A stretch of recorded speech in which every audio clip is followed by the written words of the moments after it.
ખબરોમાં બન્યા રહેવા માટે બેલ આઇકોન દબાવો અને એબીપી અસ્મિતાને સબસ્ક્રાઇબ કરો.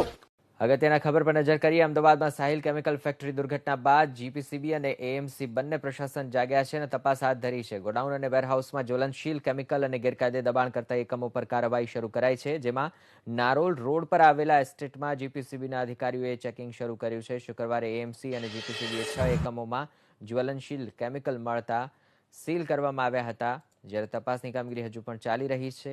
નારોલ રોડ પર આવેલા એસ્ટેટમાં જીપીસીબી અને એએમસીની ટીમ પહોંચી છે. સંવાદદાતા કુશાંક સોની આપણી સાથે લાઈવ જોડાશે.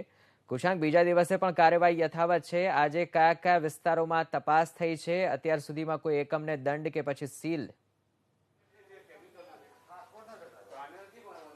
વિવેક, નારોલ વિસ્તારમાં આવેલ સુદામા એસ્ટેટ છે ને, અહીંયા આગળના જે દ્રશ્યો છે ફેક્ટરીના, તે આપણે બતાવવાનો પ્રયાસ કરીશું. જીપીસીબી અને અમદાવાદ મહાનગરપાલિકા તરફથી સંયુક્ત કામગીરી કરવામાં આવી છે. આ તમામ એ જ્વલનશીલ પદાર્થો છે કે જ્યાં આગળ જેને સંગ્રહ કરવામાં આવ્યો હતો વેરહાઉસમાં, અને તેની ગંભીરતા સમજી શકાય છે કારણ કે વેરહાઉસની જગ્યા પણ એવી છે, દિવાલો પણ એટલી જૂની છે. આવા સંજોગોમાં જો ફરી એક વખત આગ લાગીને ધડાકો થાય તો આખો જે વિસ્તાર છે તે ચપેટમાં આવી જાય, તે પ્રકારની પરિસ્થિતિ અહીંયા આગળ છે. સીસીટીવીનું કોઈ પાલન કરવામાં આવ્યું નથી. ફાયર સેફટીનો એક્ટ છે તેનું કોઈ પણ પ્રકારનું પાલન કરવામાં આવ્યું નથી.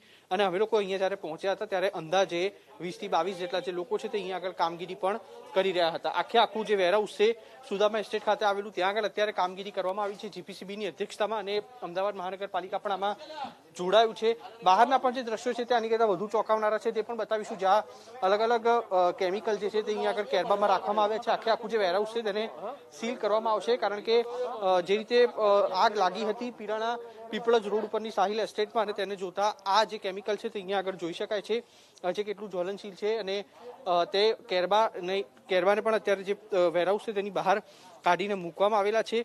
જીપીસીબી અમદાવાદ મહાનગરપાલિકાએ સતત બીજા દિવસે ચેકિંગ હાથ ધર્યું હતું, અને તેને જોતા ગઈકાલે જે 6 એકમો સીલ કર્યા હતા, આજે કામગીરી છે તે અહીંયા આગળ યથાવત રાખવામાં આવશે.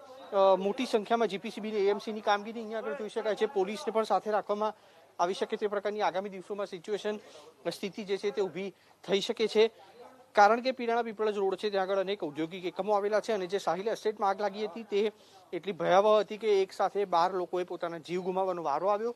તેને જોતા અત્યારે એસ્ટેટ ઓફિસર, તેની સાથે જીપીસીબી અને દબાણ ખસેડવા માટેના જે કર્મચારીઓ છે તે અહીંયા આગળ પહોંચ્યા છે. આખી જે વેરહાઉસ છે, ગોડાઉન છે, તેને સીલ કરવાની કામગીરી કરવામાં આવી રહી છે. વિવેક, ધન્યવાદ કુશાંક અમારી સાથે જોડાવા બદલ. તો રહીને ભલે એએમસી અને જીપીસીબીની ટીમ જાગી છે, અનેક યુનિટ્સમાં હાલ તપાસ થઈ રહી છે. જો કે જ્વલનશીલ પદાર્થ અહીંથી મળી આવ્યો છે, મોટા પ્રમાણમાં પદાર્થ મળ્યો છે, જેને હાલ સીઝ કરવાની દિશામાં પણ કામગીરી થશે. બીજી તરફ કોણ આ એકમો ચલાવતું હતું, કેટલા સમયથી આ તમામ એકમો ધમધમી રહ્યા હતા, તે પણ જાણવું જરૂરી છે, કારણ કે દુર્ઘટના બન્યા બાદ એએમસી અને જીપીસીબીનું પ્રશાસન જાગ્યું છે. વધુ કોઈ દુર્ઘટના ન સર્જાય અને અન્ય વ્યક્તિઓનો જીવ ન જાય તે માટે હાલ યુદ્ધના ધોરણે કામગીરી ચાલી રહી છે.